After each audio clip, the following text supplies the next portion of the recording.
Alors, quand je parle de ce livre, je dis ça a été le bon moment.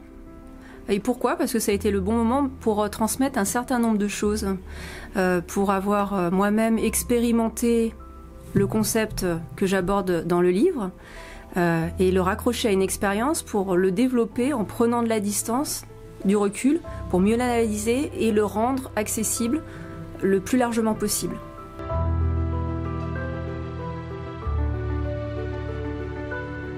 Alors la sérendipité, on pourrait parler d'un hasard heureux, mais c'est pas véritablement un hasard, ça nécessite d'être déjà dans une action, donc c'est pas quelque chose qui va tomber par hasard.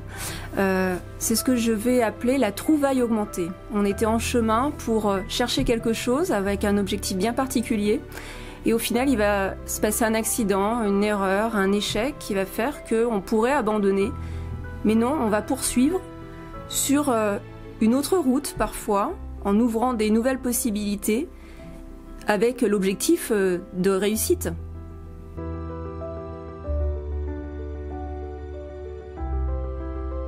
En fait, je raisonne comme ça, en pensée atypique probablement, c'est-à-dire que tout mon parcours, finalement, ça a été de sortir du cadre, voire hors champ, sortir des sentiers battus, et c'est s'autoriser justement cette possibilité de ce que François Julien, donc philosophe, a appelé des coïncidences. C'est-à-dire, c'est cette pensée par écart, c'est la possibilité de voir à travers des fissures, d'avancer, de penser autrement pour ouvrir de nouvelles possibilités, rouvrir des possibles, accéder à ce qu'il appelle l'inouï.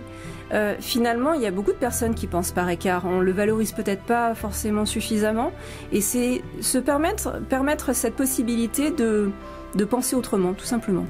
Puisque les sérendipitistes, donc les personnes qui expérimentent la sérendipité, eux-mêmes ont cette pensée différente.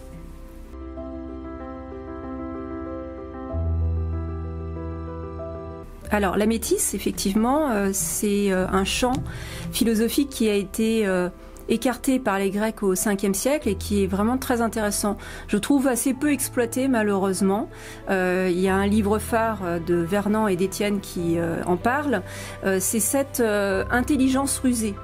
Mais finalement, c'est pas prendre la ruse pour quelque chose qui serait vil en fait. C'est vraiment de se dire toujours cette pensée de biais. C'est comment je vais par flair, par sagacité, par intuition, mais par prudence, avancer et saisir au bon moment, au bon endroit, l'occasion. Parce que finalement, tout dépend de cette occasion et être plus rapide que le kéros. Le kéros, on le connaît, finalement, c'est le moment opportun.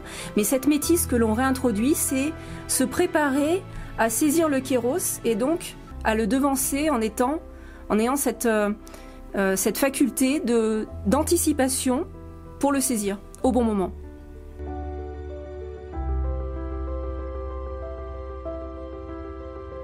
Pour moi, c'était fondamental de se raccrocher à une expérience, de l'avoir expérimentée. Je crois qu'on parle bien de ce qu'on a vécu. Ça, c'était la première des choses. La deuxième, c'est qu'effectivement, j'ai voulu, dans cet essai, mettre une part de récit pour montrer à la fois mon expérience, mais également celle d'un découvreur qui est John Maloof, qui a donc découvert et mis en lumière Viviane Maier, une fois décédée. Et c'est aussi pour montrer finalement la sérendipité est accessible à tout le monde. On n'a pas besoin d'être un grand chercheur, un grand découvreur, un grand scientifique, un grand artiste pour pouvoir l'expérimenter. Et c'est vraiment cette volonté d'accessibilité que j'ai voulu mettre en œuvre. Probablement parce que aussi, comme je l'écris dans le livre, j'ai été confrontée au handicap.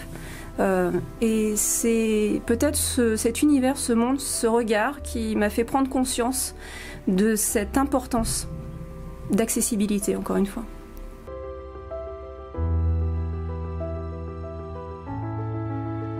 Oui, absolument. Moi-même, j'ai fait ce cheminement. L'idée, ça a été de prendre ce recul, mais c'était même instinctif finalement, instinctif, intuitif. Prendre un recul pour analyser l'expérience et mieux la restituer, en amenant à la fois un concept et puis en l'adressant par le champ philosophique et le champ artistique, puisque je suis moi-même artiste. C'était aussi la possibilité au niveau de l'accessibilité, de rendre accessible également cette pensée critique et de remettre en cheminement, remettre en réflexion tout un chacun. L'idée étant de se mettre effectivement et personnellement à penser par et pour soi-même.